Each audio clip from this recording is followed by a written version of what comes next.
3. Bien, saludos a todos. Eh, Encantado de estar aquí en la Minga de la Imagen con todos ustedes.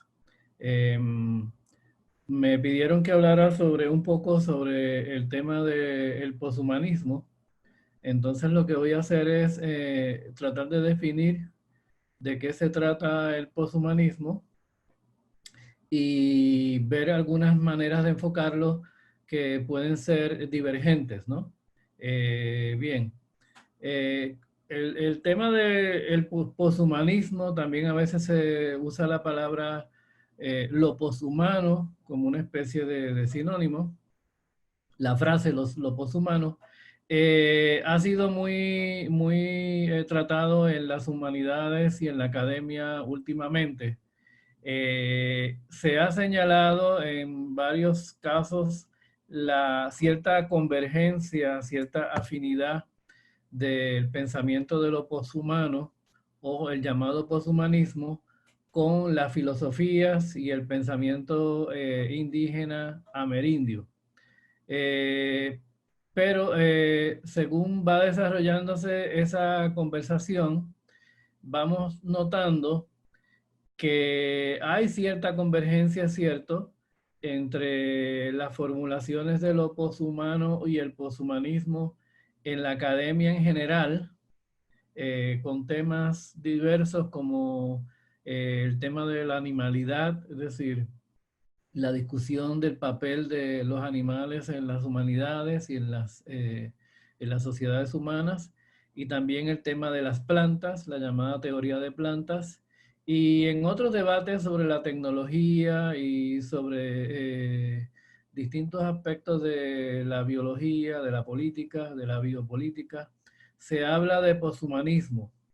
Y se ha señalado, aparte de eso, una de las tendencias o una de las expresiones ha sido que se le señala, de aparte de los que estudian las literaturas y las expresiones amerindias, se ha señalado que hay cierta convergencia, cierta afinidad entre este pensamiento del poshumanismo o de lo poshumano. Y es cierto que hay cierta afinidad. Pero queremos señalar que también hay divergencias. Hay momentos o aspectos del pensamiento de lo poshumano que realmente se alejan de lo que nosotros estamos aprendiendo de las literaturas indígenas o las literaturas amerindias. Como que van por otro camino, uno se va dando cuenta que no necesariamente nos interesa mucho o nos sentimos identificados con ese otro camino. Bien, yo partiría de lo siguiente. Vamos a definir, pues, qué sería lo poshumano, perdón, el poshumanismo, una definición breve. La manera más amplia de definir el poshumanismo, me he inspirado un poco en el ensayo de Cary Wolf, que es el poshumanismo. Y es simplemente el intento de pensar más allá del humanismo tradicional, convencional, muy desarrollado, muy eurocéntrico, muy desarrollado desde Europa y Norteamérica. Ir más allá de ese poshumanismo para desarrollar ir más allá de ese humanismo tradicional para desarrollar otro humanismo más amplio, más inclusivo. Entonces, por eso viene el post.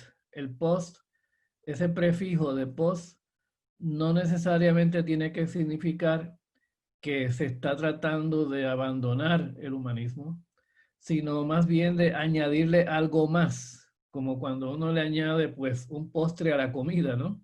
Uno no está eliminando la comida, sino que uno le añade un postre, algo más. Y en este caso es mucho más que lo que es un postre. Y es que se está tratando con el poshumanismo, en el sentido amplio, de expandirlo a que incluya las relaciones de los seres humanos con otros seres, seres animales, vegetales, minerales incluso seres tecnológicos, seres artificiales, espirituales, ¿cómo se llama? Geológicos, meteorológicos, etcétera. Y en ese sentido, lo que se hace es que en lugar de enfocar como ha hecho el humanismo tradicional eurocéntrico, que simplemente define qué es lo humano, adjudica unas capacidades, unas facultades a esto que llaman humano, y entonces se dedican a excluir todos los otros seres que no reúnan esos requisitos, esas capacidades.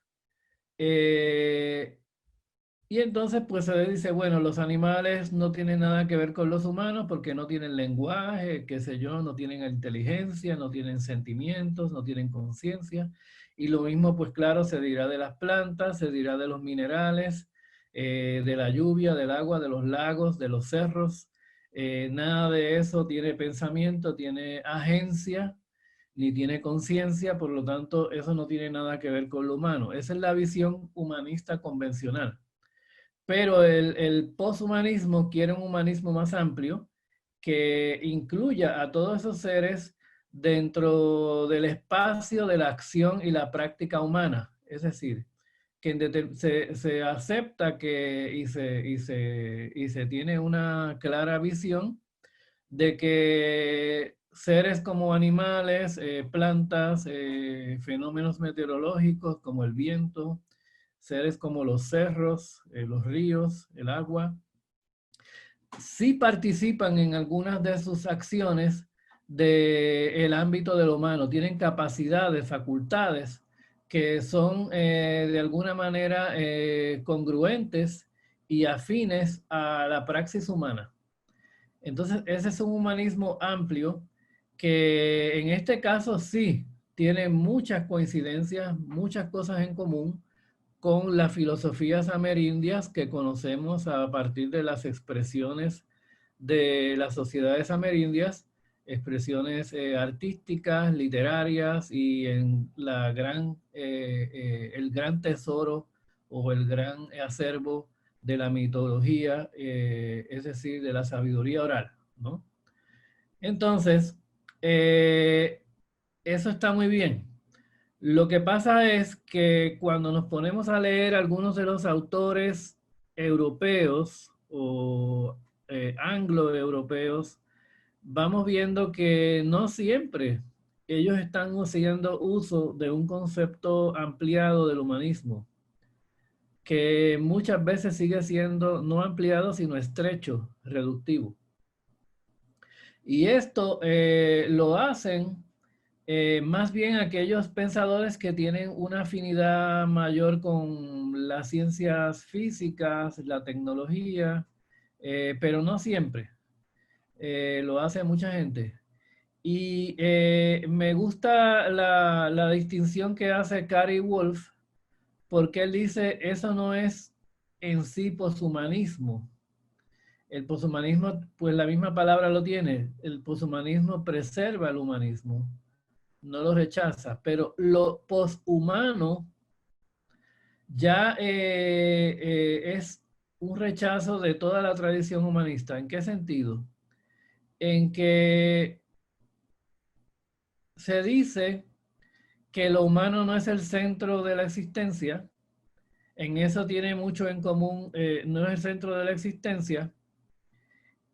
Lo humano en sí no es el centro de la existencia. Es algo muy diferente a decir que los seres humanos, la especie Homo sapiens, no es el centro del universo. Una cosa es decir eso, la especie Homo sapiens no es el centro del universo. Hay otros seres, hay otras sociedades no humanas. Pero otra cosa es decir que lo humano no es el centro del universo. ¿Por qué? Porque lo que se está haciendo ahí es una reducción. Se está diciendo no que todos los seres participan de lo humano, sino que lo humano no tiene nada especial. Es como cualquier otra cosa. Lo humano puede reducir a un objeto, a una máquina, a un animal en el sentido reductivo de lo animal y de la planta, como cosas, como capacidades y facultades que generalmente se identifican por el humanismo con los humanos, como el pensamiento, el lenguaje. Desde el punto de vista de los poshumanos, no son facultades para nada especiales, son puramente efectos mecánicos, técnicos de la naturaleza. No hay tal cosa como conciencia, lo que hay son operaciones técnicas que uno le llama conciencia, no hay tal cosa como lenguaje, lo que hay son códigos que puede tenerlos lo mismo una máquina que una molécula, etc. Entonces, lo poshumano está generalmente sustentado desde una perspectiva nihilista, de que prácticamente todo lo que existe es igual, da lo mismo.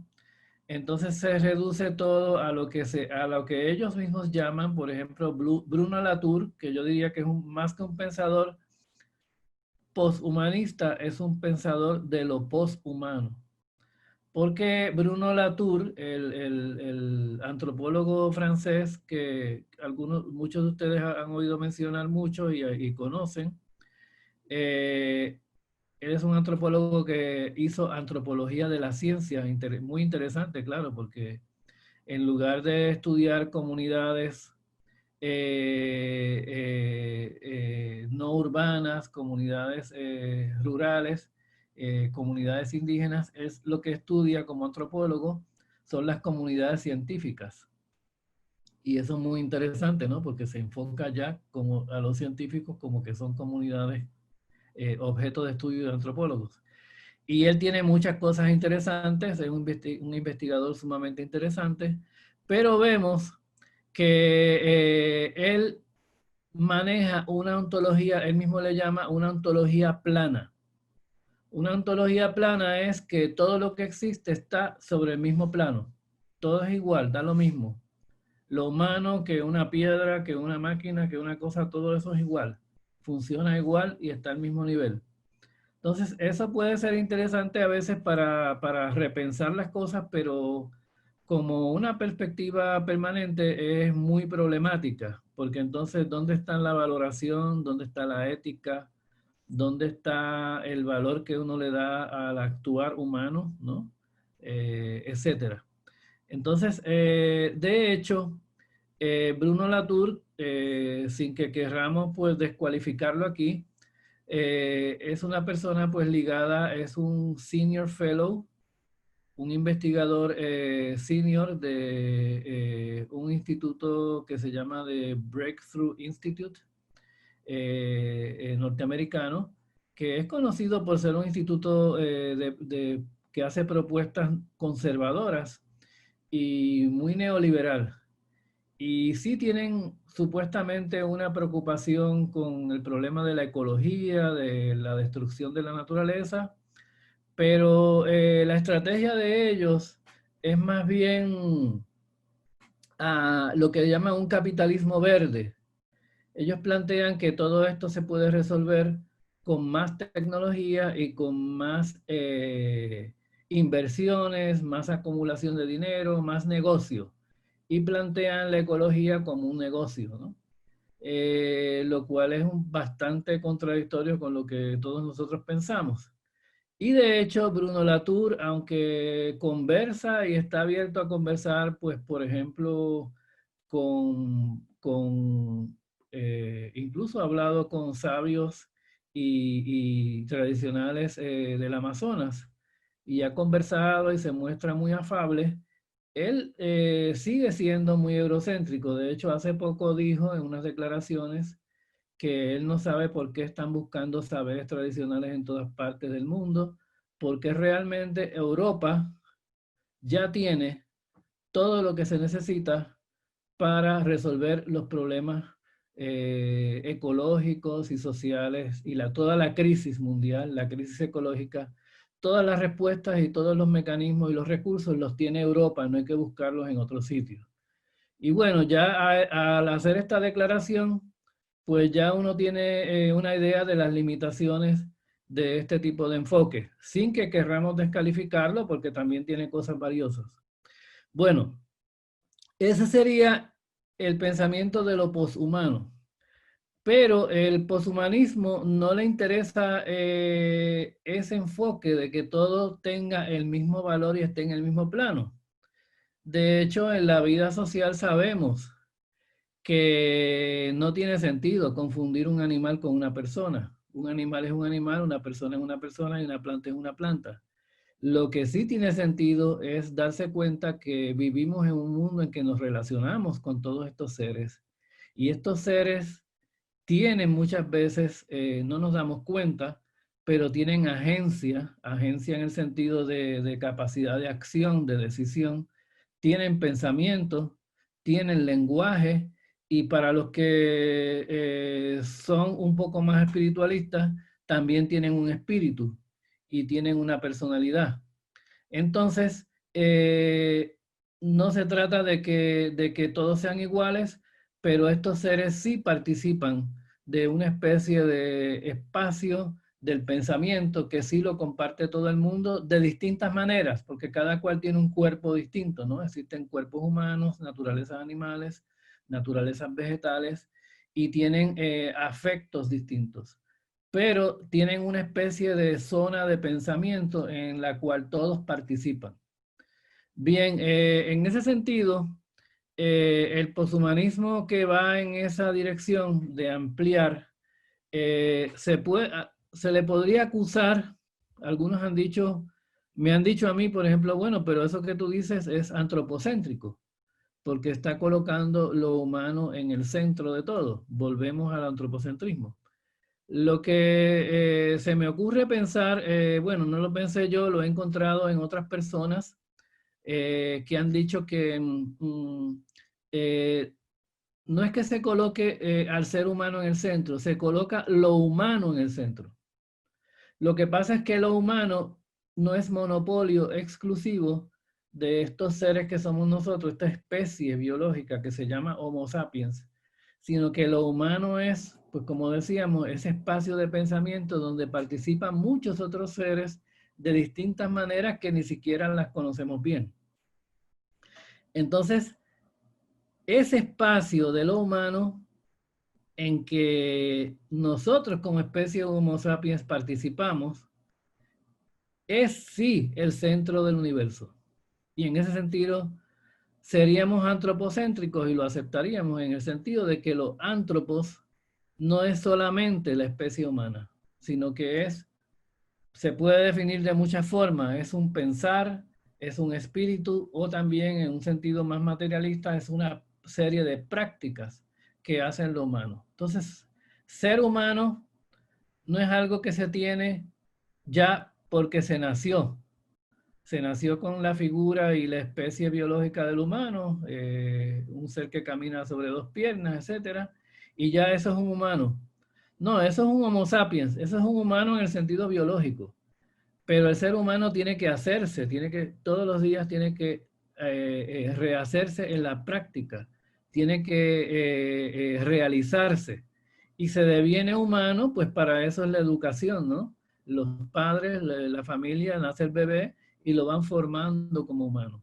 Y entonces eso es lo que lo hace humano. Y como ustedes saben, en la vida real hay muchos seres Homo sapiens que no se comportan como humanos. No es que, que se comporten como animales, porque sería insultar a los animales decir que ellos se comportan como animales o como plantas o lo que sea, sino que no se comportan dentro de lo que es lo humano. Y también sabemos que hay muchos animales y plantas y otros seres que sí se saben comportar de una manera humana y que de hecho, pues como nos enseñan las tradiciones amerindias, los animales son los que muchas veces nos enseñan a ser humanos. ¿Por qué? Porque como ustedes ya, pues todos ustedes lo saben mejor que yo, en el pensamiento amerindio, los seres originarios eran todos humanos, ¿no? Y una serie de transformaciones hizo que algunos aparezcan físicamente en este mundo de aquí como animales. Pero teniendo eso en cuenta, lo humano entonces es una esfera de actividad, una praxis, una manera de actuar. Es interesante cómo este pensamiento también converge con una idea un poquito más anterior, un poquito anterior a toda la moda del poshumanismo, que es la idea de Marx de el ser humano, el hombre en el sentido genérico, no el hombre en el sentido sexual. El ser humano, una vez le preguntan a Marx ¿qué usted concibe que es un ser humano? Y él dice, yo no puedo definirlo, no lo puedo concebir porque eso se hace en la práctica. Eso tiene que hacerse en la práctica y es una práctica. Entonces, él diferenció entre el humano biológico como especie y el humano que se concibe a sí mismo. Pues el ser humano se mira a sí mismo y dice, yo soy el único humano aquí. Pero como ustedes saben que nos enseña el pensamiento amerindio y las narraciones y la literatura oral y todo, en realidad los animales cuando ellos se ven a sí mismos, ellos piensan que ellos son humanos. Lo que pasa es que nosotros pues no podemos saber exactamente qué ellos piensan. La cuestión es que lo humano es una práctica y hay algo que se llama el ser genérico humano, lo humano genérico. Entonces, lo humano genérico es algo, una manera de ser, una responsabilidad, una actitud, una práctica, una ética, un afecto, una inteligencia. Digo una en el sentido de que es algo diferente, algo específico. Pueden ser muchos, pero son afectos y lenguajes, inteligencias que realizan lo humano en toda la naturaleza. Entonces, toda la naturaleza está empapada, impregnada de eso que es lo humano. Nosotros, desde nuestra perspectiva, nos creemos que somos los únicos humanos, pero en verdad es toda la naturaleza la que está empapada de eso. Y eso sería lo humano genérico. Por eso hay un filósofo ruso que tiene un texto muy interesante en que dice que, bueno, que alguna vez el mundo, el planeta, pues por todos los cambios que hay en el mundo de las galaxias y todos los procesos interestelares, nuestro planeta sabemos que algún día desaparecerá, estallará en pedazos, el sistema solar se destruirá para crear nuevas estrellas y nuevas constelaciones. Pero él dice que dado que la naturaleza tiene en su propia manera de ser, en su propio, digamos, DNA, en su propia configuración, tiene una capacidad genérica de generar lo humano siempre, siempre genera lo humano, que aunque el planeta Tierra se destruya, siempre en otras partes surgirán humanos. No sabemos si tendrán los mismos cuerpos que nosotros, si tendrán la misma manera de física de actuar, pero que tendrán el mismo espíritu, la misma ética, los mismos valores de lo que es ser humano, ¿no? Y entonces lo humano genérico es una práctica que está ligada a la naturaleza. Entonces yo creo que ahí pueden coincidir pues varias líneas de pensamiento, ¿no? Por un lado está el pensamiento amerindio, que es el que en esta charla, esta conversación, pues más nos interesa porque muchos estamos aprendiendo de eso, otros pues saben mucho más que nosotros. Y también está el pensamiento, la tradición materialista, filosófica, en la que uno de los pensadores es Carlos Marx, pero realmente son muchos pensadores y va por muchas líneas, no necesariamente por la política de lo que es el marxismo. Y luego también están las tradiciones del pensamiento académico actual y de otras épocas occidentales que también van por una línea parecida, ¿no? Y todo esto hay que distinguirlo de ese otro pensamiento de lo posthumano que ya yo estuve señalando como que es un poco bastante reduccionista, realmente rebaja lo humano, como que rebajan el mundo completo, toda la existencia se rebaja a algo que es una cosa mecánica, que no tiene espíritu, no tiene voluntad, no tiene nada, y de vez nos rebajan a todos los humanos también con eso. Entonces con eso no se gana nada. y dicen, bueno, es que no somos antropocéntricos. Eso sería la interpretación nihilista. La otra interpretación que aquí estamos más bien pues favoreciendo es la interpretación del poshumanismo, en que no es que reduzcamos el ser humano a nada, sino que queremos decir que todos los seres que existen se elevan al humano, no se reducen, no se rebajan, no se aplastan en una ontología plana, sino que se elevan al humano.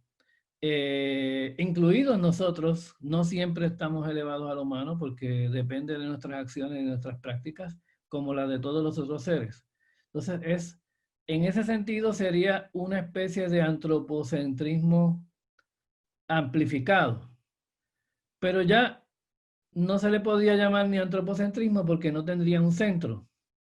Sería como los círculos que puso Miguel en el video, son círculos que se van ampliando, concéntricos, pero en verdad son círculos que tienen de hecho muchos centros, cuyo centro está en todas partes, como decía Borges, la esfera cuyo centro está en todas partes. Entonces, eso sería lo humano genérico, ¿no?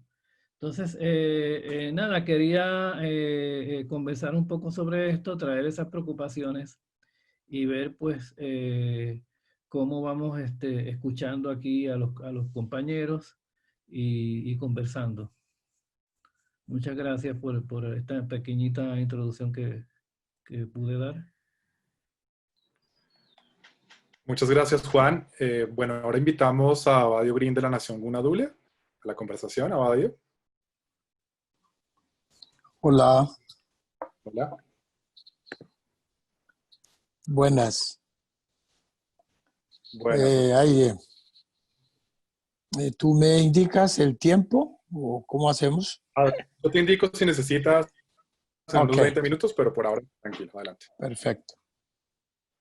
No gambi mi sedogit pali anmar sumai sokalit nabritole kwagitole pitigine emi amar sumai nait pitigine amar durna isangadina igan guavin sumai sokalit pitigine bicepi wawa apan teopira margi gusangadinyan soño pito dursiña emi sedogitpa. Buenas tardes a todos y a todas las personas que están vinculados con nosotros en este medio. Primeramente quisiera pedirle un permiso al cosmos y a la energía de hoy. Hoy en el calendario Mesoamérica, hoy es un calendario muy importante porque es hablar de la sabiduría. Y hablar de la sabiduría es hablar de la sabiduría del cosmos, sabiduría de la Madre Tierra y la sabiduría que está en todo este cuerpo maravilloso que es esta tierra. Pero también la maravillosa sabiduría que está en nuestro propio cuerpo. El corazón trabaja, los pulmones trabajan, el cerebro trabajan. De la misma manera está trabajando el petróleo, trabaja el río, trabaja la laguna, las piedras, los animales, los peces que están. Es hablar sobre eso de la sabiduría. Y el animal por excelencia que nosotros ponemos como sabiduría y que podemos aprender de ella es el búho. Ayer fue la abeja que nos enseñó con sus maravillas historias, ¿sí? Y mañana será el agua, será las piedras, será la obsidiana que mañana nos va a enseñar. Así que pido permiso a esa energía de la sabiduría de la naturaleza y del cosmos para que las palabras que yo pueda pronunciar hoy sea de palabra dulce, sea como la albahaca que perfuma, pero también nos armoniza. También como la planta ruda que nos limpia todas nuestras negatividades que diariamente, cada segundo adquirimos.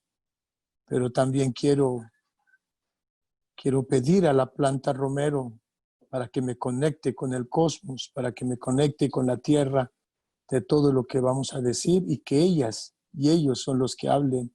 Simplemente yo soy un instrumento, siempre yo soy un puente. Y ese puente he podido aprender no en los libros últimamente, sino conectándome con los espíritus de las plantas, con los espíritus de los animales, con el espíritu de la naturaleza. Porque cada vez que nosotros somos concebidos, estamos conectados con estos seres que estamos conversando. Así que espero que mi voz sea eso. Espero que mi voz sea como la miel, porque también ayer era la representación de la miel, la abeja. La miel no se quema en el fuego. La miel permanece miles y millones de años, puede permanecer, no se pudre. Y por eso los seres que ayer hablábamos eran los seres creadoras del cosmos y de la tierra. Espero que mi voz sea como el algodón. El algodón es frágil, muy frágil en su esencia. Pero a medida que el hombre, la mujer, empieza a comenzar a hilar ese algodón, ya no se va a hacer frágil, sino va fortaleciendo, va fortaleciendo.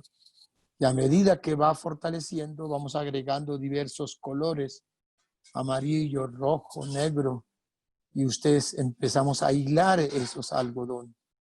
Y ese algodón lo que va a producir un hermoso arco iris en una hamaca, un hermoso arco iris en una mochila. Espero que mi voz sea eso, fuerte, pero también lleno de mensajes, lleno de palabra dulce.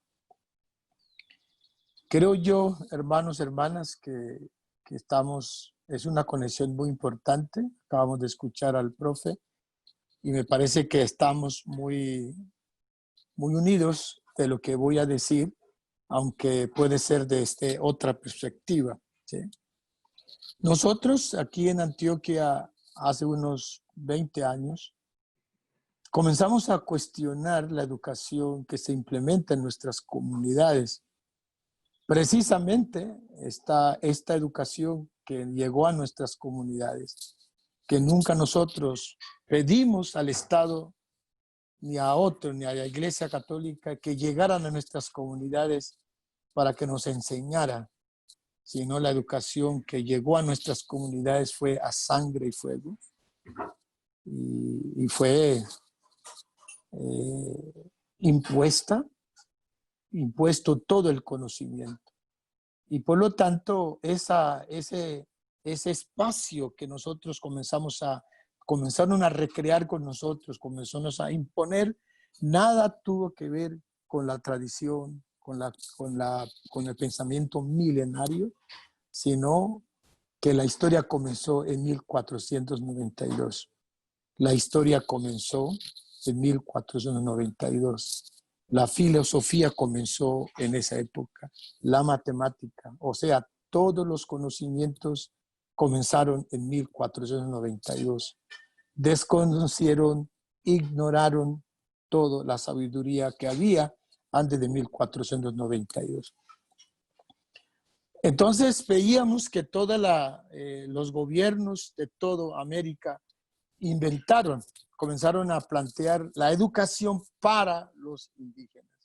Y ese para los indígenas comenzaron a llamar educación bilingüe intercultural, educación intercultural bilingüe, educación bilingüe intercultural. En Colombia yo creo que el gobierno no quiso pelear esos conceptos, lo llamó etnoeducación. Pero aún así, aunque apareciera la palabra etno, que quiere decir pueblos, diversidad de pueblos, tampoco reconoció. Simplemente fue una palabra, pero todo el sistema educativo siguió igual hasta el sol de hoy.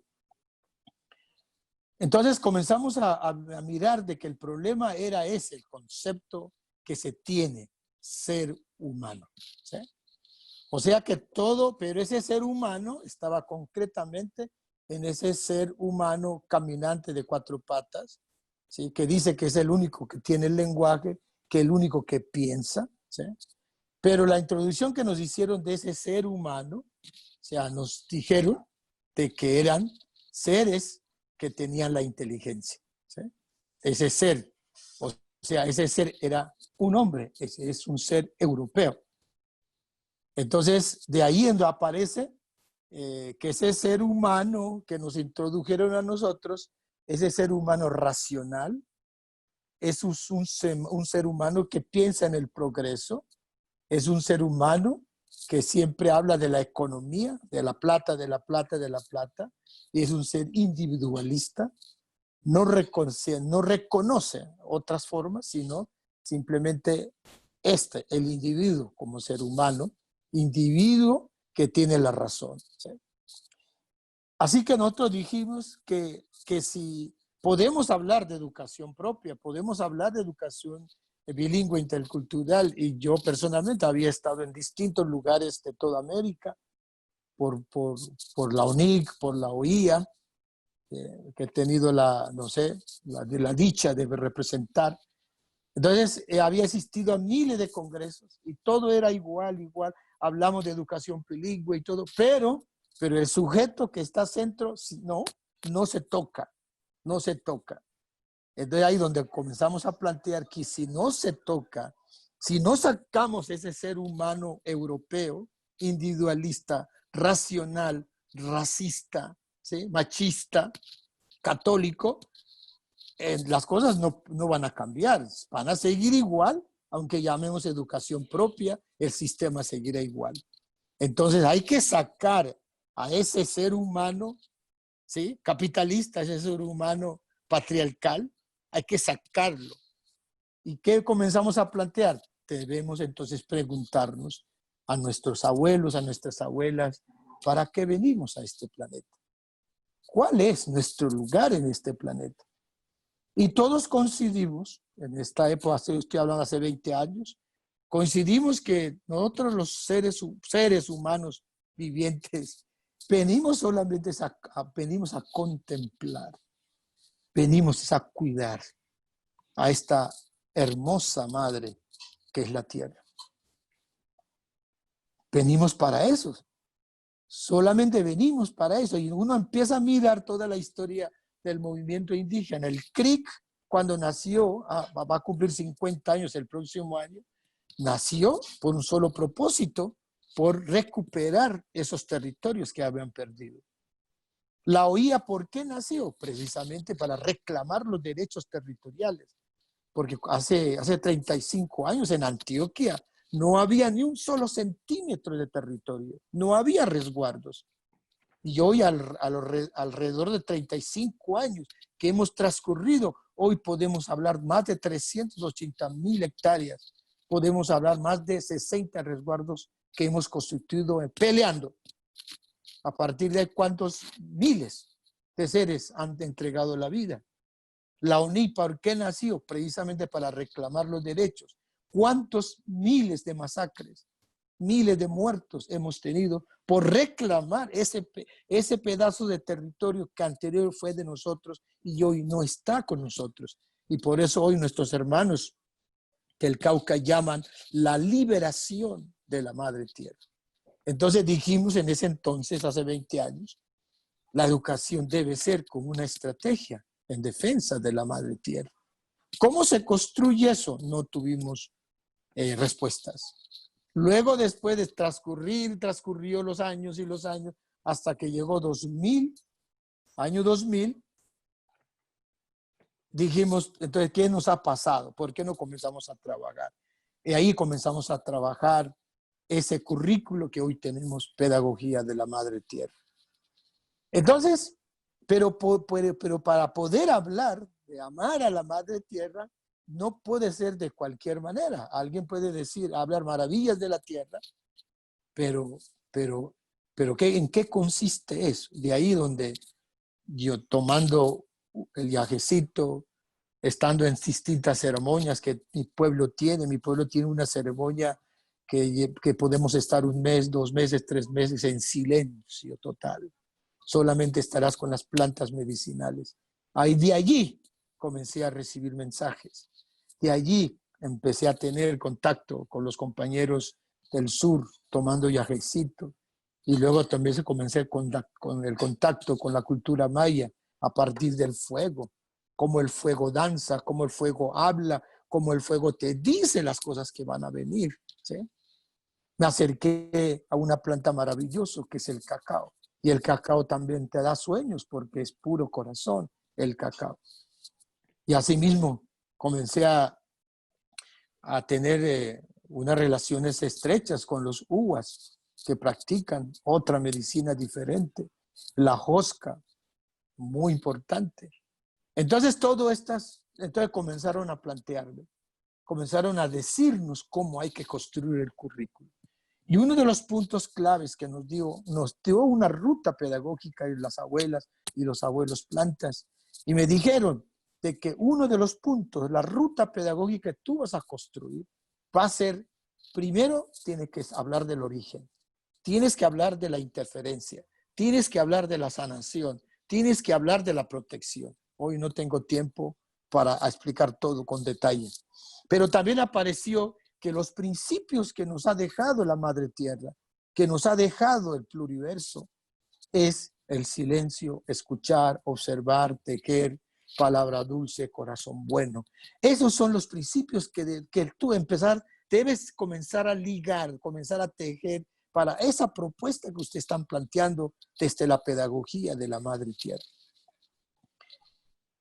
Teniendo en cuenta eso, últimamente en esta pandemia que estamos acá encerrados, me han venido mensajes, o sea, mensajes muy importantes que yo no tenía muy claro cómo se construye todo esto. Sí, venimos diciendo eso, pero una cosa que rápidamente quiero complementar y quiero compartir con ustedes. Entonces lo que me dice es, ahí está, primero la aclaración es el ser. O sea, ¿qué significa ser? Entonces yo me di cuenta, comenzamos a replantear, comenzamos a viajar, que en las lenguas originarias no existe el ser. O sea, ser como se plantea. Si no se plantea ser en conexión con el pluriverso, el ser en conexión con la tierra, hacerse, serse. O sea, yo no podría, en la lengua no existe ser, sino tengo que pluralizar ese ser, serse, hacerse, ¿sí? Hacerse con la tierra, hacerse con la naturaleza. Entonces, ahí la lengua también aparece que ese ser, cuando estoy diciendo serse, hacerse, no solamente se dice al ser humano que camina con dos patas, sino a todos los seres que habitan en la madre tierra. Yo también le digo a la silla, ser, en mi lengua. Nosotros decimos tule. A la silla también le digo dule. A un vaso le digo dule. A todos los animales le digo dule. Y si yo miro el cosmos, también es dule. Las estrellas, los planetas, todos son dules para nosotros. Entonces, ese es el concepto que debemos mirar primero. ¿Cuál es el concepto? Entonces, ahí donde se diferencia grandemente de lo que nos han venido a decirnos desde el occidente, de ese ser. Entonces, allí cuando comenzamos a replantear en la lengua embera, en la lengua dule, ¿sí? Las lenguas que están en la pedagogía de la madre tierra, en la lengua wiwa, en la lengua arhuaca, en la lengua cágaba, en la lengua maya. O sea, empezamos a mirar que todos nos coincidimos. Decimos de diversas maneras, pero no existe ese ser que nos trajo el occidente individualista racional, sino que ese ser que está ahí está ligado al ser del cosmos, al ser de la madre tierra. Entonces podría hacerse ser animal, ser piedra, porque la piedra también es ser. Es un serse, porque está en una conexión con nosotros. Allí entonces nos dimos cuenta que todos esos seres, todos son medicina. Todos pueden curar, todos pueden sanar, ¿sí? Una piedra, que es la obsidiana, que mañana es el día, Mañana es el día de sanación. Porque la obsidiana es una piedra que cura, que sana, que nuestros hermanos mayas, aztecas lo utilizaron a hacer grandes experimentos de las operaciones, lo hicieron con la obsidiana. Cuando una niña, cuando una mujer está en embarazo, llega el parto, se corta no con el cuchillo, se corta con la obsidiana, ese cordón umbilical, porque al cortar con la obsidiana está ligado con la madre tierra, porque viene desde los profundos del corazón de la madre tierra. Entonces, ahí comenzamos a mirar todo esto. Pero también comenzamos a mirar de que todo el cuerpo que nosotros tenemos tiene una relación con la tierra. Los wiwas dicen que la placenta de la mujer es el carbón de la madre tierra. Los uwas dicen que la sangre que yo tengo es el petróleo de la madre tierra. Que el mar que hay, que es el agua salada, es una maravillosa porque cura. ¿Y por qué? Porque es el líquido ambiótico de la madre tierra. Nosotros los tules planteamos que el oro y la plata están en mí, está en mi columna vertebral. Y eso es la columna vertebral de la madre tierra. ¿Sí? Entonces empezamos a investigar sobre eso, que nos dimos cuenta que todos los pueblos originarios de esta América, de esta Via Yala, nos conectamos, estamos de acuerdo. Simplemente las palabras cambian, pero los contenidos, ¿sí? Y además encontramos que todos los pueblos originarios, no hay ningún pueblo que hemos encontrado que llame padre a la tierra, sino todos decimos madre a la tierra. Pero también le preguntamos a los japoneses, le preguntamos a los chinos, le preguntamos a la India, le preguntamos a África, le preguntamos a los rusos, y todos decimos madre tierra. Si miramos más allá del mundo griego, ¿sí? Más de 250,000 años antes de Jesucristo, el que gobernaba eran las mujeres, era Gaia, la tierra. ¿La tierra qué significa? Gaia, ¿qué significa? Tierra hermosa, tierra inteligente, sabiduría, sabia tierra, es lo que quiere decir. Comenzamos a encontrar todo esto de las relaciones, que o sea, en mí está la relación. ¿Sí? Está en mí la relación. Entonces todo mi cuerpo habla, soy una síntesis del cosmos y de la madre tierra. Entonces ahí comenzamos a conversar y a hablar. Somos un micro, somos un macrocosmos. Somos un micro porque yo no soy nada ante un árbol. Aquí yo creo que aquí decimos muy claro, para nosotros el árbol es nuestra abuela, nuestro abuelo. Ellos son los que deciden la vida por nosotros. La luna es nuestra abuela y nuestro abuelo en muchas partes. Es el que decide, es el que nos pone cómo debemos comportarnos. Toda la danza y el baile, ¿sí? Apenas estamos llegando a la luna llena, dentro de 4 o 5 días. ¿Y qué quiere decir? Que toda la savia, todo el agua está subiéndose a los copos del gran árbol. Y de ahí tú no puedes cortar ningún árbol, que todo es agua. Y si tú lo cortas, será en unos pocos. O sea que esto quiere decir que nosotros que no se puede cortar ningún árbol, porque vendrían los gusanos prontamente.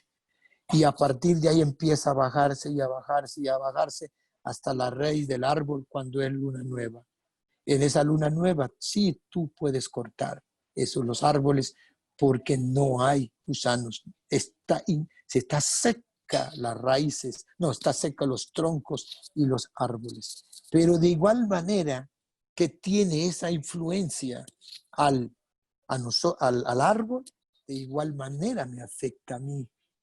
O sea, ahí viene toda una cuestión, ¿no? Me parece interesante. O sea, el día que nosotros nos concibieron, mi padre y mi madre, ¿qué luna estaba? ¿Cómo estaba el sol? Porque me va a afectar a mí. Y el día que me empieza a concebir mi proceso también, todo este proceso de 9 meses, imagínense, 9 meses, 9 lunas que vamos a estar, cuáles son las lunas que más me influenciaron, cuál es en el calor del sol que me influenciaron, el día que yo voy a nacer, qué día era, cómo estaba la luna, cómo estaba el sol. A mí todo me va a repercutir en mi vida personal. Así que comenzamos a encontrar que el vientre era un centro, un espacio tan importante para poder entender lo que soy yo, para poder entender la naturaleza, ¿sí? Entonces hicimos todo un ejercicio que hoy estamos hablando, historia de vientres, o sea, que esos principios que he hablado, silencio, silencio, escuchar, observar, tejer, palabra dulce, corazón bueno, todo ocurre en el vientre de la madre tierra. Porque ese vientre de la madre tierra, ¿sí? El día que yo estuve conectado. Imagínense en mi lengua, cuando decimos el vientre, le decimos el árbol de la vida. Para nosotros el vientre es un árbol que tiene su raíz. ¿Y esa raíz cuál es? Es la placenta. El cordón umbilical, ¿cuál es? Es el tronco de ese árbol.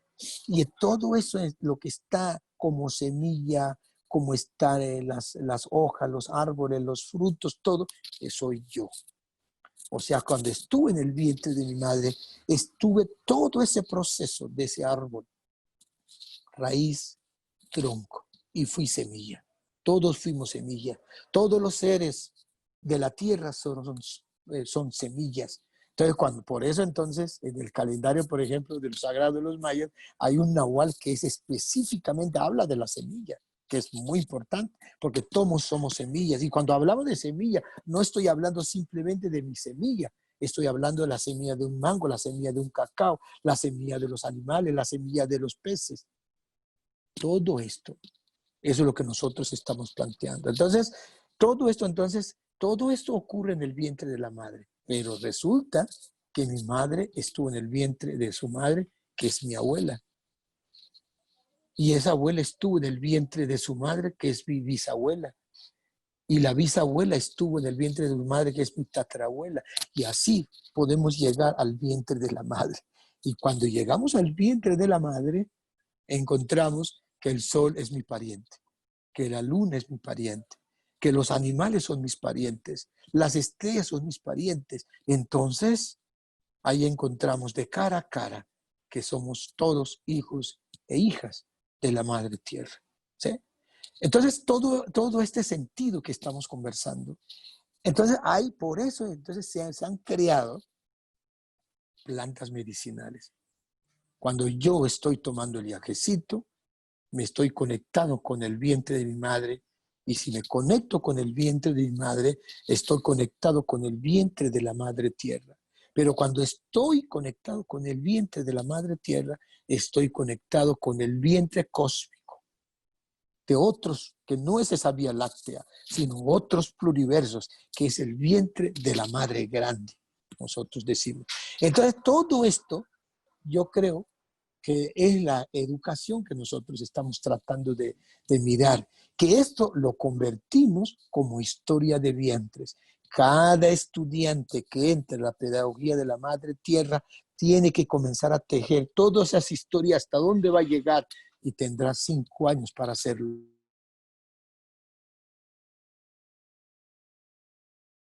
El primer día que llega, va a comenzar a escribir su historia hasta el último día. En su primer capítulo tiene que aparecer esta historia de vida, esta historia de vientres. Entonces, en conclusión, hermanos y hermanas, eso quería como una pequeña introducción que estamos haciendo. Nos parece sumamente importante ese tema y agradezco por esa minga de la imagen que estamos planteando, y de que hay mucho que aprender de los abuelos, de las abuelas, ¿sí? Yo decía que el día que nosotros nos concibieron, tuvimos una energía con un animal, tuvimos una energía con las plantas, tuvimos una relación con las piedras, tuvimos una relación con el cosmos y con la tierra. El día que yo estuve en el vientre de mi madre, tuve una conexión permanente con el cosmos y con la madre tierra. Entonces la pregunta, ¿por qué tenemos la coronilla porque la conexión es mi antena con el pluriverso. ¿Y por qué yo tengo mi cordón umbilical allí en mi ombligo? Porque la conexión con la madre tierra. Detrás de mi ombligo están miles y millones y miles de arterias que están conectadas. Y por eso una de las grandes sanaciones hay que hacer con el ombligo. Por eso hay que cuidar al ombligo. Hay que cuidarlo, hay que protegerla. Porque ahí entra fácilmente energías negativas. Muchas gracias, hermanos y hermanas. Muchas gracias. Muchas gracias a ti, querido Abadio. Realmente esto Sentí Pensar estabas haciendo poesía pura, palabra dulce, palabra de corazón, palabra de conexión. ¿Qué mejor para comentarte, para preguntarte que la palabra de dos amigos en estas mingas que nos acompañan hoy como en la moderación, en la creación de estas mingas? Oscar Torres, quien es un poeta, Miguel Rojas, quien es artista y gestor. Entonces abramos la conversación, abramos, si les parece, las cámaras y nos podemos comentar unos a otros, hacer algunas preguntas. Hay elementos de confluencia maravillosos, muy bellos y muy profundos. Entonces los invito a que abramos las cámaras. Muchísimas gracias. Me gustaría poner este diálogo en perspectiva, porque creo que se han tocado temas fundamentales, tanto en la manera como nos vemos en el mundo contemporáneo y en perspectiva histórica, pero también en activa.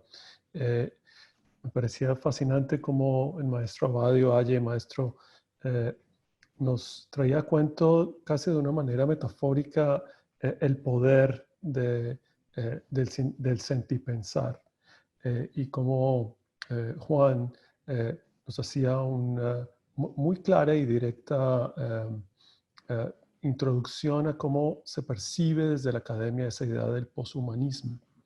Y creo que los dos confluyeron perfectamente.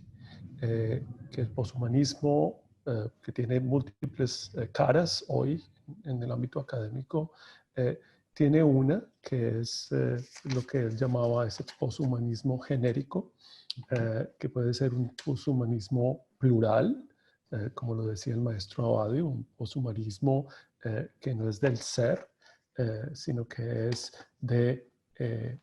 no del es, sino del ser. Y eso creo que pone en diálogo estas dos perspectivas, que habla de unas ontologías no planas, pero complejas, y el maestro Abadio lo dice claramente cuando habla del pluriverso, no del individuo, sino de lo comunitario, de aprender de otros, de ser solamente medios para hablar desde el otro.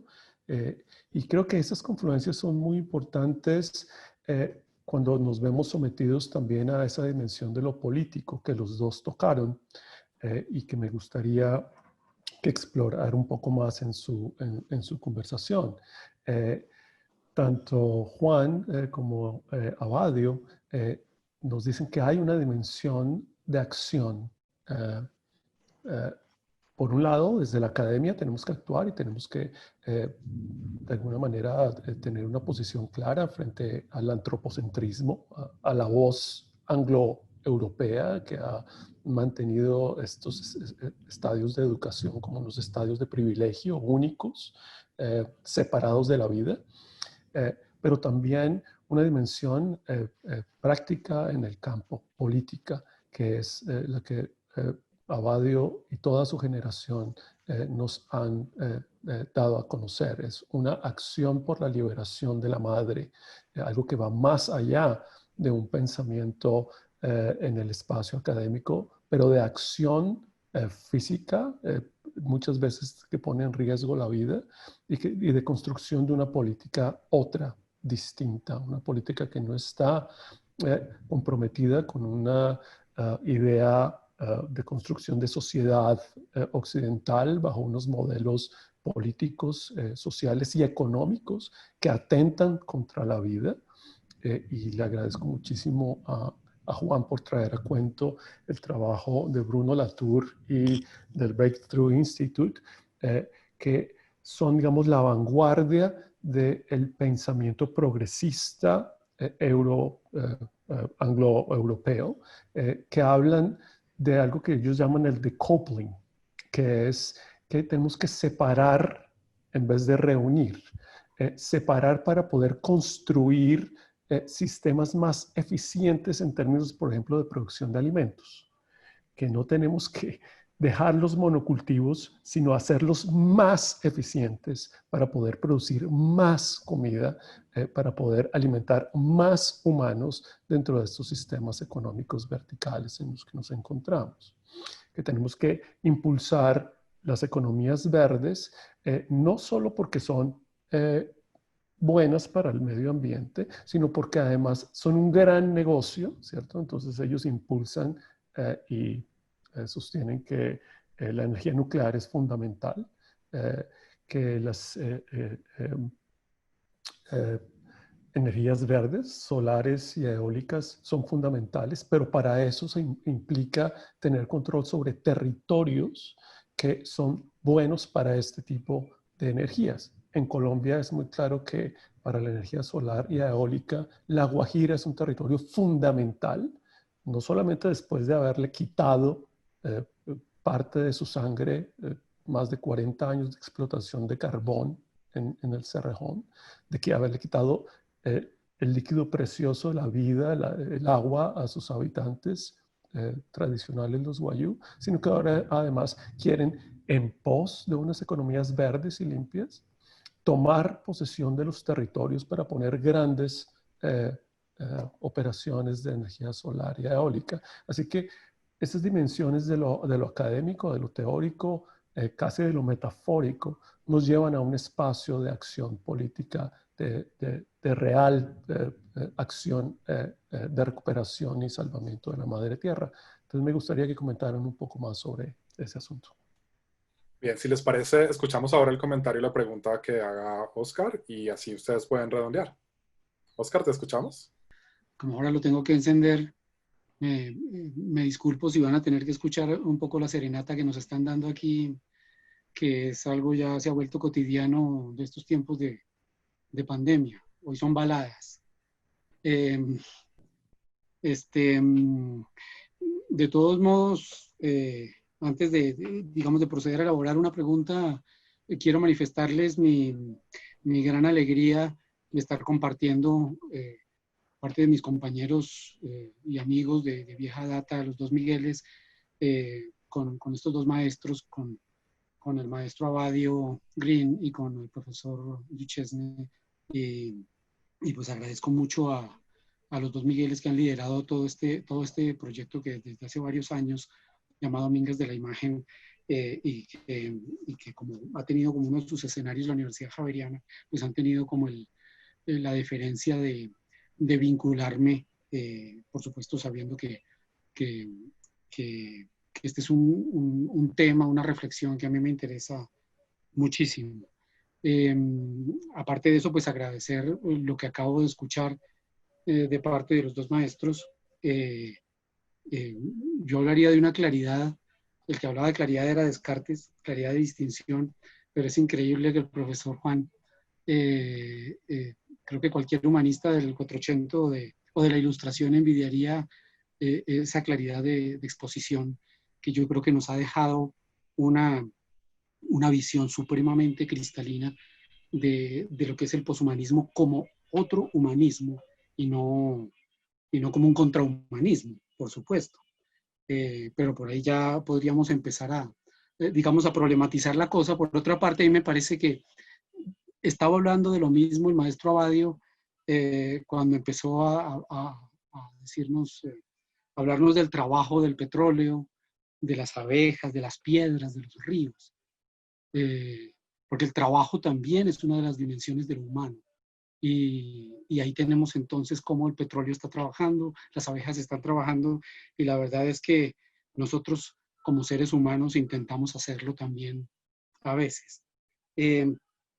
Justamente llegados a este punto y digamos aquí he hecho algunas observaciones que apuntan a algo muy, muy positivo, quisiera, yo creo que voy un poco en la misma línea de las inquietudes de Miguel, que quizá llevan este tema al tema de lo político, pero quizá también desde otra perspectiva.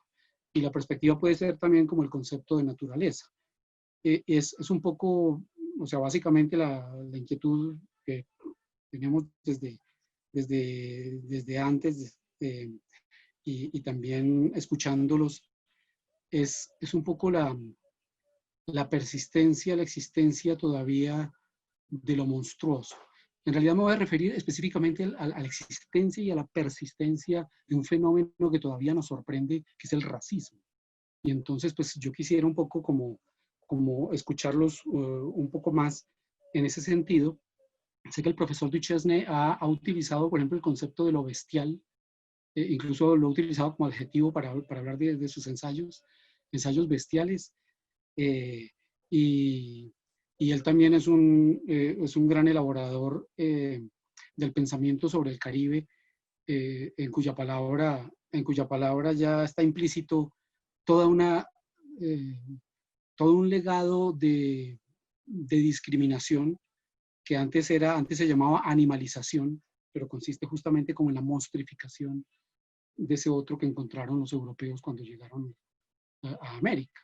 Así que el Caribe, el Calibán, se convierte en un Calibán que va a parar a una de estas obras célebres de Shakespeare, que según Harold Bloom es uno de los inventores de lo humano. Calibán, Caribe, el antropófago, el que se come a los seres humanos. Pero parece indudable que sigue existiendo lo monstruoso, lo bestial. Y yo quisiera llevarlo también en el terreno de lo político o al terreno de lo social, porque me hace pensar como en que es necesario replantear el concepto de naturaleza, teniendo en cuenta que muchas veces escuchamos la idea de naturaleza humana. Algunas veces nos sentíamos terriblemente impactados porque alguien decía, por ejemplo, somos violentos, se refería a los colombianos, somos violentos por naturaleza, ¿no? O hablar de una naturaleza humana.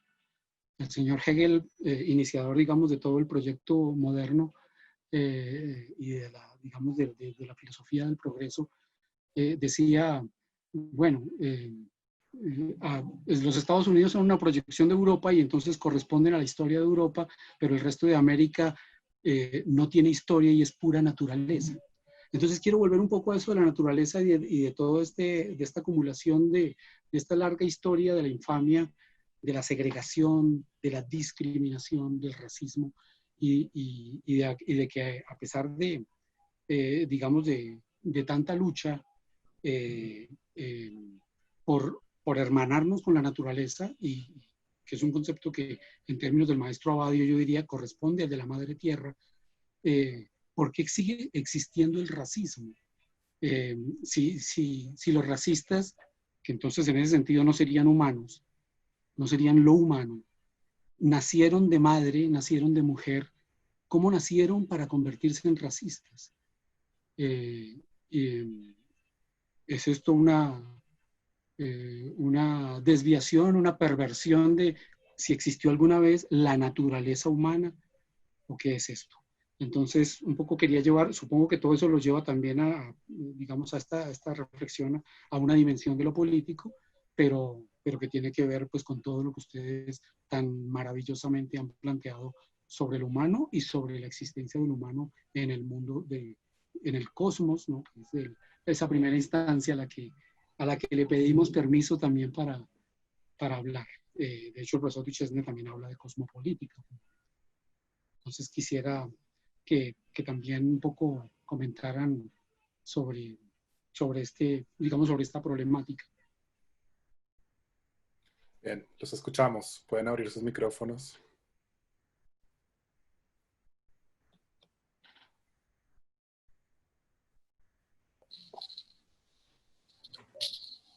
Yo creo que sobre la cuestión racial puede hablar el profesor Abadio Green, que él dijo ya algo bien importante y nos podría expandir eso un poco más.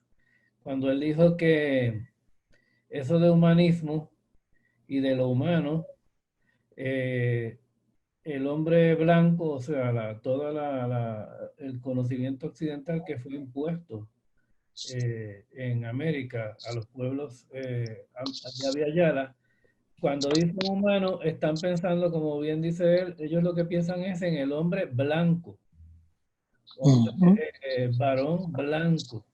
Entonces, no están pensando en nada más. Pues ahí él puede ilustrarnos, ¿no? Eso que él dice y ampliarnos un poco más eso. Sí. Bueno, gracias, maestro. Cuando estaban hablando de la naturaleza, yo estaba pensando cómo diríamos nosotros en la lengua. Yo creo que esa es de las otras cosas que cuando se hace la investigación, ¿no? Con los pueblos, en nuestros territorios, no tienen en cuenta eso. Un antropólogo llega, o un lingüista, aunque es lingüista, pero no se centra en la parte que realmente es la razón de ser de un pueblo, ¿sí? Yo soy lingüista, pero a mí no me enseñaron la lingüística que yo estoy haciendo ahora. Ya no estoy hablando de la gramática, no estoy hablando de fonética, de fonología, porque lo que siento es que estos conceptos han dividido a los pueblos. Un pueblo ya está, llega un lingüista y dice hay que escribir la lengua. Y entonces, de acuerdo a lo que estudió de los sonidos que nos facilita el alfabeto fonético internacional, entonces encajamos todos los sonidos a esa tabla. Y eso es lo que hacen los lingüistas. Pero entonces, si uno dice lo contrario, eso no es ciencia. Entonces, y resulta que yo me metí mucho más en el significado. Usted sabe que en la lingüística se divide dos composiciones muy importantes, que es el significante y el significado. Y la lingüística moderna se ha quedado solamente en el significante. Entonces, yo hago todo el ejercicio del significado y me dicen que yo no hago lingüística, sino sociolingüística. Eso a mí no me importa qué es sociolingüística o lingüística, pero a mí lo que más me interesa es lo que me he encontrado. Entonces, cuando tú me dices, cuando ustedes plantean la naturaleza, yo digo, ¿cómo diría yo la naturaleza en mi lengua? No existe. ¿Sí? Existe cuando yo digo la naturaleza y la tierra es la misma. ¿Sí? Entonces, cuando yo digo naturaleza, siempre me aparece la palabra napa. ¿Y napa qué quiere decir? Mamá, padre. O sea que esa naturaleza que vemos, que es la tierra, es producto de una madre grande, de un padre grande. Es por ahí, estoy hablando del cosmos, ¿sí? Pluricosmos estoy hablando, porque ahí viene todo el concepto. Entonces, y luego comienza un ejercicio tan interesante en mi lengua, cuando la tierra estaba dentro del vientre de su madre. ¿Cómo lo llamamos? Olodililizo, manidililizo. Y cuando está la madre grande estaba pariendo a su hija, ¿cómo se llama eso? Olo guadiliai, mani guadiliai. Y cuando la tierra comenzó a caminar, ¿cómo se dice? Olo arbigidili, mani arbigidili. Pero esa tierra nació compacta, pero con el fuerza del agua comenzó a dividirse, comenzó a aparecer diferentes continentes, comenzaron a aparecer los callos, comenzaron a aparecer montañas. ¿Y cómo se dice en ese momento que cuando la tierra se estaba partiendo? ¿Ah? Olo arbigidili, mani arbigidili. ¿Sí? Pero cuando la tierra no era solamente para estar, sino comenzó a girar en su propio eje.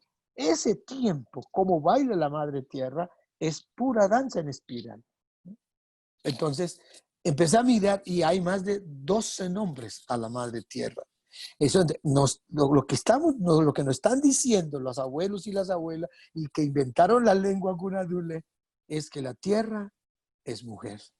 La tierra, un ser vivo que está allí. Hay un nombre hermosísimo, por ejemplo, cuando la tierra empezó a bailar en su propio eje, en el infinito pluriverso. Cuando comenzó a bailar y a danzar en espiral en este pluriverso, nosotros decimos, Olo, Naivi, Piguñali, sobre. ¿Sí? Entonces, todos estos nombres. Entonces, ahora, ¿cómo se aterriza? Ahora, cuando llegamos aquí, entonces ahí es donde comenzamos a ver esa gran diferencia. ¿Sí? Que lo que nosotros concebimos, o todos los pueblos originarios conciben, no es igual. O sea que siempre habrá, hermanos, hermanas, ese racismo. Porque todavía en nuestro país todavía no hemos llegado ni siquiera a un centímetro de entender qué es la interculturalidad. Aquí el gobierno se confunde la interculturalidad con el multiculturalismo de Estados Unidos. Igual. Entonces aquí la interculturalidad no vale. Entonces todo nuestro conocimiento siempre se irá igual. Mira lo que, por ejemplo, estaba en la Universidad de Antioquia. Se supone que es una universidad liberal, pero todavía en la facultad de historia todavía se sigue enseñando que los pueblos originarios no tenemos historia. Lo que tenemos son mitos. ¿Sí? Yo he estado en unas discusiones grandes con los filósofos, con la Facultad de Filosofía, porque dice que el pensamiento de América comenzó en 1492. Antes no existía la filosofía, por eso es que todavía aprendemos todos los filósofos griegos, alemanes, todo eso, pero no se enseña la filosofía de los hombres y mujeres que han dado todo este. Eso es racismo. O sea, estamos hablando del racismo, del conocimiento académico. ¿Sí? ¿Cómo es posible que hoy dicen un pintor, mira el pintor que tenemos, Carlos Acamenejoy, que él puede estar ahí, pintar una noche y le vale 4, 5, 6, 7 millones de pesos un cuadro? Pero una mujer tule que hace su mola que dura un mes haciendo todo el arte y le vale 25,000 pesos. O sea, pues vender 100,000 pesos es mucho. ¿Por qué? Porque es artesanía. No es arte lo que nosotros hacemos. Todo lo que hoy está planteado, mira todo lo que estamos hoy viviendo en esta pandemia. Mira, los abuelos y las abuelas están haciendo todo un reconocimiento a las plantas medicinales, están bañando. Entonces hoy nos están diciendo, no, que hay que llegar allá a las comunidades para entregar los recursos. ¿Sí? O sea, ¿por qué? Porque la medicina todavía está dentro de la brujería, no está dentro de esta ciencia que dice que ha investigado. ¿Sí? Entonces, y la lingüística, todavía he escuchado hoy en la facultad, en las universidades, cuando un académico, un profesor empieza a hablar y le empieza a decir, no, los dialectos de los pueblos indígenas, ¿sí? O sea, no se reconoce que son. ¿Por qué? Porque no están escritos. Es uno de los puntos que dice, no está escrito, por eso no son ciencia todavía. Entonces, por eso es que con lo que yo hago en la lingüística, eso no está dentro de la ciencia, ¿no? Simplemente a mí cuando estaba estudiando lingüística, y me acuerdo del primer semestre, me di cuenta de tantas cosas bellas que están ocurriendo en mi lengua. En mi lengua, cuando yo empiezo a escuchar en mi lengua, yo veo personas, mujeres, abuelas y abuelas que están conversando. Son historias que están ahí, no es fonética, no es fonología, no es vocales, no son consonantes, son una historia, es la memoria de mi pueblo. Entonces, ¿qué me dijeron en la facultad? Me dijeron, usted no viene a hacer filosofía, usted no viene a hacer poesía de tu lengua, usted viene a conocer la estructura de tu lengua. Me callaron. Nunca pude hacer mi tesis de la maestría de lo que yo quería hacer. Eso. Estamos solamente hablando del racismo, solamente allí, epistémico, pero dime usted qué puede ocurrir alrededor de nosotros. Mira, en Guatemala hace un mes, quemaron a un abuelo vivo en una plaza pública porque practicaba una medicina ancestral. Y lo hicieron los propios mayas. Esos propios mayas que ya son de iglesia católica, ya son protestantes. O sea, si hablamos de toda esta parte también, la religiosidad que estamos hablando de la espiritualidad. Cuando hablamos del tiempo espiral, cuando hablamos de corazonar, cuando hablamos de estamos de acuerdo a que esta naturaleza es mi madre, no es otra cosa, es mi madre. Entonces, los calendarios que tenemos, el calendario lunar, calendario agrícola, todo se habla de todas esas cosas. La comunitariedad, estamos hablando en contra del individualismo que aparece, que nos enseñaron a nosotros. Un gobierno colectivo, un gobierno que puede. Entonces, todas estas cosas me parece que todavía este país, o Abya Yala, todavía no hemos entendido. Todavía estamos enfrentados. Cuando yo comencé a hacer esta conversación con la Facultad de Educación, nos demoramos 6 años para tratar de convencer de que la peda me decía, pero ¿cómo es que, a ver, dígame, ¿cuándo hablaste con la tierra? Me decían, demuéstrame. Ahí es donde yo encuentro una gran diferencia, porque la ciencia positivista nos dice que tenemos que demostrar el conocimiento, pero ¿cómo voy a demostrar un ritual de un jaibaná que canta una noche, que baila, que danza, y cuando está cantando está convocando el espíritu del trueno que llegue a su boca, y cuando siente que hay calor fuerte en su boca empieza a hacer las operaciones y te raja, pero no aparece ni una gota de sangre, no aparece un bisturí, simplemente lo hizo la boca porque estaba conectado con los rayos, o sea, con el, ¿cómo se llama? Con el, ¿qué dije yo? con este abuelo, que este abuelo rayo, ese abuelo viento, que se metió en la boca. Entonces yo le decía a los de la facultad, ¿cómo le voy a demostrar eso? ¿Ah? Aquí no se trata de demostrar el conocimiento, aquí se trata de sentirlo, sentir desde el corazón, sentir desde mi cerebro y cómo combinar de que mi cuerpo está conectado todo el tiempo, todo esto. Entonces, yo he vivido momentos muy críticos, o sea, he vivido el racismo en la vida diaria, muchas veces en la calle, ¿sí? Pero yo lo estoy sintiendo, el racismo que yo he vivido es a nivel intelectual, o sea, de lo que estamos hablando. Esto lo que estamos hablando y nos interesa porque es con la universidad que estamos conversando, ¿no? Y todo esto es política, todo es política. Y cuando yo digo claramente eso, estar en contra de todas las políticas extractivistas, minerías que está pasando en este país. Mira todo lo que ha pasado en esta pandemia, en esto, nos taparon la boca, pero se sigue explotando minas. Ahí sí nos cerraron. Y siguen negociando para acabar las hojas de coca con glifosato.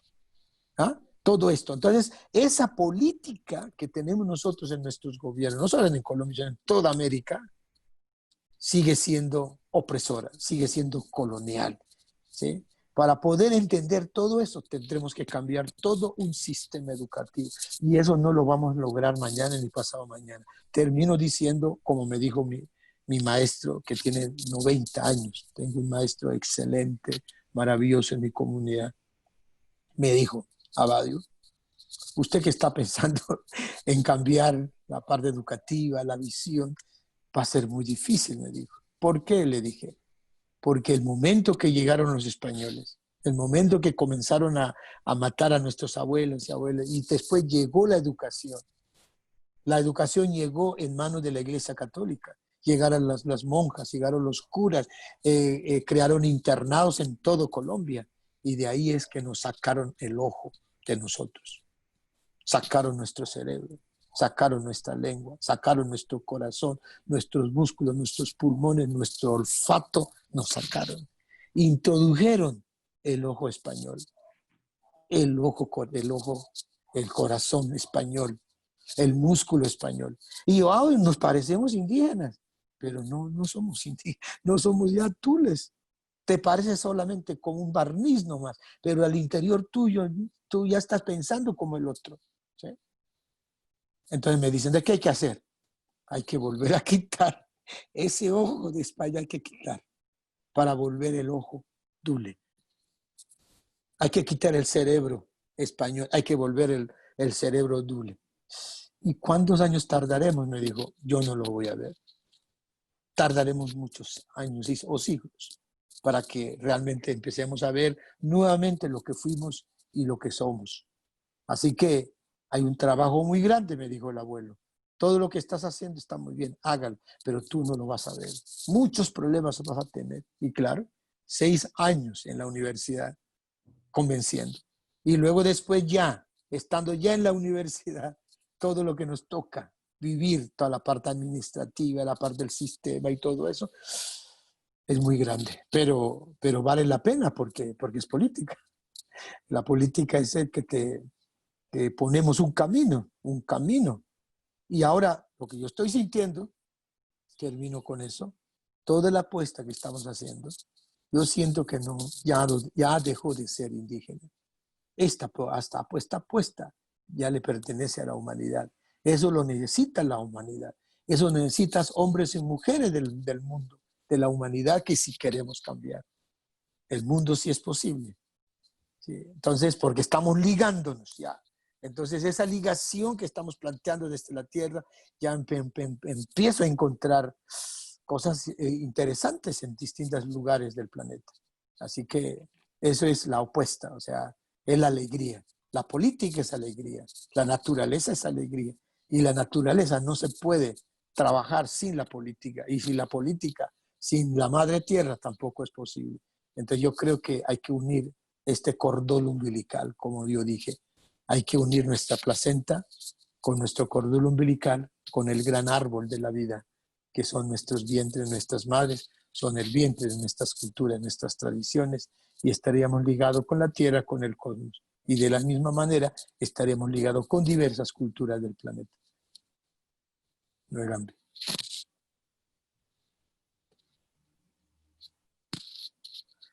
Sí, yo quería añadir, si hay tiempo, que Claro, adelante, Juan. sí, que precisamente siguiendo con la magnífica pregunta que nos hizo aquí Oscar, quería seguir con el profesor Abadio Green acaba de dar una respuesta que ojalá que esto se haya grabado, porque es la explicación de la racialización. Como José Martí planteaba, no hay razas, ¿no? Y él tiene razón, José Martí tenía razón cuando decía, no hay razas. Podríamos añadirle que no hay raza, lo que hay es racismo. O sea, lo que hay es racialización. Como él dice, esta lucha le pertenece a la humanidad, no solamente a una raza que le llamen así o le llamen así, le llamen indígena, le llamen lo otro, sino que, y él también estaba diciendo que no hay, según la lengua, me corrige si no, según la lengua, las lenguas indígenas que él conoce, no hay ser. Lo que hay es hacerse, Ok. serse, Haces. ser siendo, ser con, Exacto. ser con, Ok. ser con otro, ser con la madre tierra, ser con. Entonces igual podríamos decir que en un sentido negativo, porque ahora lo del racismo es negativo, no hay raza, lo que hay es racializar a alguien, hacer racismo. Como él muy bien describió ahí, todo lo que él describe de cómo en la universidad desconocen, le oponen desconocimiento a su conocimiento, o sea, bloquean el conocimiento suyo y del pueblo con un desconocimiento. Le llaman dialecto a un idioma, a una lengua, le llaman, dicen que una lengua no puede ser usada para crear poesía, sino simplemente para que la pongan ahí en una planilla lingüística. Todo lo que él estaba describiendo, eso es racialización, están racializando. Las razas no existen, lo que hay es gente opresiva que racializa al otro, desconociendo lo que es, excluyéndolo de la humanidad, ya que estamos hablando del tema del humanismo, excluyendo al otro de la humanidad. Entonces me parece que ojalá se haya grabado esto porque esa parte ahí que él describe, esa es la contestación sobre lo que es racismo, bueno, en el campo del conocimiento, ¿no? Como le dices a otro, no, tú no tienes ciencia, lo que tienes son mitos, no tienes historia, es mito. Esa palabra mito es una palabra, pues ojalá encontremos una mejor, que la palabra mito se le ha dado mucha carga negativa. Por ahí cuando Sí, sí. si alguien, un político dice algo, el otro le dice, eso no es cierto, eso es un mito. Que tal cosa sucede así, no, eso es un mito. Mito prácticamente es sinónimo de mentira. Entonces, como decía Claude Lévi-Strauss, cuando él hizo esa gran compilación de muchos mitos de Abya Yala, de Norteamérica, de Suramérica, de los pueblos originarios, él hizo, pues eran 4 volúmenes que él juntó de mitos. Y él no será perfecto y tendrá también sus fallas, igual que Bruno Latour. Pero una cosa sí dijo. Y él 17 horas. esto que yo estoy haciendo aquí ahora es que yo estoy haciendo un mito sobre los mitos. Mi estudio es un mito también. ¿Por qué? Porque los mitos son ciencia. El mito, estos mitos que estoy estudiando son ciencias de otra forma, tienen otra manera, son ciencias de la narración.